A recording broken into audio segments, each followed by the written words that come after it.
पैसा कौड़ी नहीं है का सब्जी बनावा। सुन तो नोनी जा तो बेटी तो मामा हाँ 500 रुपया ले गए है, एक हफ्ता हो गया देनी है मांग के लाबे। अरे ते अभी बता था मोला पहली ले बताते तो तुम पैसा भी मिल जाती। जा बेटी मांग के लाबे।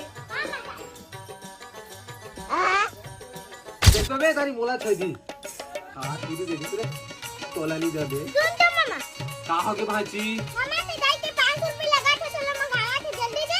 अरे देवा तुम ऐसे रुक गए। अरे मनीष भाई कब जेल में छूटे थे यार? अरे ये कालिचे जोड़ तो छोटे भाई। वैसे काबर गिरीश जेल यार? अरे का बताओ करण भाई मैं एक जन की उधारी लगा था पता है भाई वो उधारी वाला मोर करा पैसा मांगे ले मैं बोले पर्स ला भुला गया भाई बाद में दूं करके नहीं मानी सीधा ठोक दो खत्म था ना आदमी ऐसे से गिरे यार ते का काट रहे भाजी दही 500 रुपए मंगाया थे मामा। अच्छा रुपए भाजी देखा था मैं